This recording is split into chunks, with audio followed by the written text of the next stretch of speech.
Thank you, Madam Chair. Thank you for the invitation to the European Commission. I've been asked, in particular by Jérôme, to speak only for 3-4 minutes maximum. If you want that I deal with all the references to the Commission that have been made this morning, I might need more. But I wanted to, nevertheless, and I am open to go through it in the further discussion, because I think I want and we want all Commission services who have prepared this intervention. I will make now. It is a coordinated intervention by 7 or 8 DGs, including the Secretary General. So I wanted to make, nevertheless, the foreseen intervention, and I'm open afterwards, if there is time, to try to reply or to comment on some of the very numerous interventions.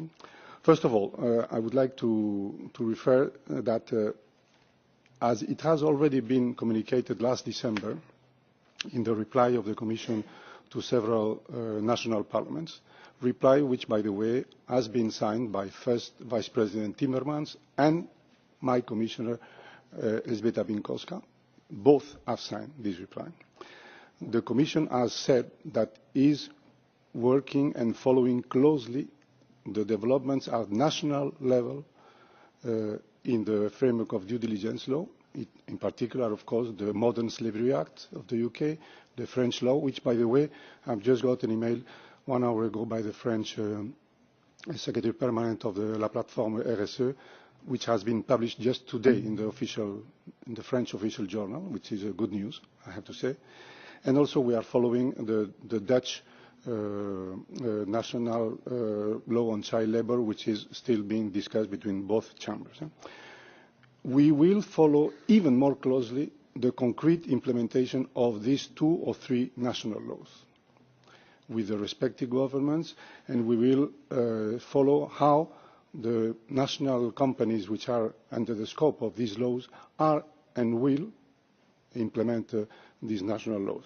And we are also following very closely the work which is being done related to this issue by other international organizations like the OECD and the several UN bodies, as you know very well. They are working quite hard in some due diligence guidance documents at sectoral level, and the OECD is engaged in a very complex cross-sectoral, horizontal type of guidance document for due diligence, which won't be easy to adopt and to agree upon.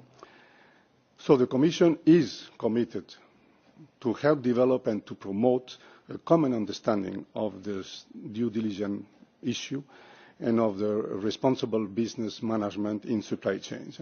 And we are fully involved and ready to encourage the implementation of these due diligence processes in the growingly complex global supply chains. Because we consider that responsible business conduct, that sustainable companies, that good corporate governance are important parts of the solution to achieve our common goal of all of us, I'm sure, all here around the table, which is sustainable development all over the world and fair globalization worldwide. That's clear.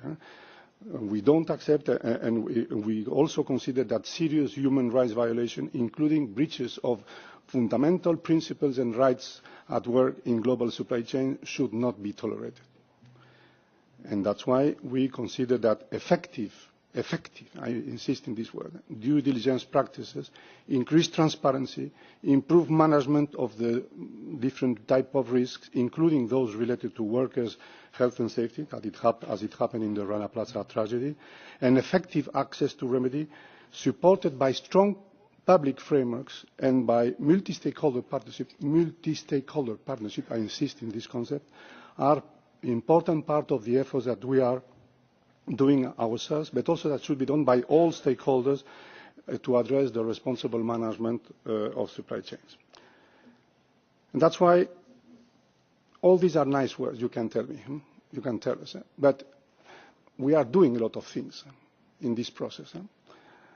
On the basis of the main principles and the policy approach that was adopted by the Commission and very well supported all over the world in our European Union strategy on CSR of 2011, the Commission is currently intensifying its work on the effective implementation of the measures, including both the voluntary but also quite a number of legislative measures which were adopted in this strategy and after this process. just to quote the Non-Financial Information Directive, I would have some comments later on what has been said by Professor, on the revised public procurement ones, on the FLECT timber regulation that has been mentioned, but also more recent and rather innovative type of legislative measures in the Shareholders' Rights Directive and in the Conflict Minerals Regulation have been proposed by the Commission and adopted by the legislators, not yet fully adopted formally, but it will come in form in some weeks from now. In addition, the Council, as you remember, I'm sure all of us here around in this hearing, in its conclusions of 20th of June 2016, has requested the European Union Agency for Fundamental Rights to issue an expert opinion on possible practical ways to improve access to remedy in the area of business and human rights at European Union level, and this opinion will be adopted in the forthcoming weeks, before the end of April.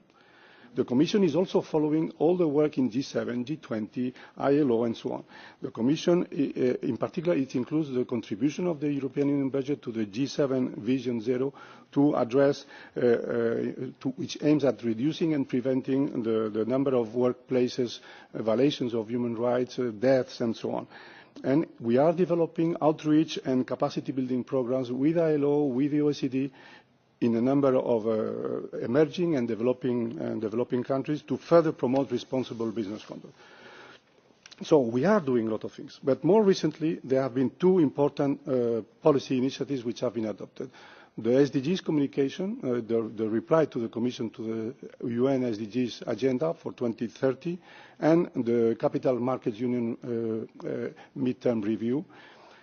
In the first one, the Commission, which was adopted in November, the Commission has announced the creation of a multi-stakeholder platform, which will be a key tool, and I insist on this, a key tool to provide in a shared responsibility effort a comprehensive monitoring of the implementation of this ambitious agenda, SDGs agenda, by the European Union, but also by its member states, the private stakeholders, all of them, and the civil society NGOs and academia.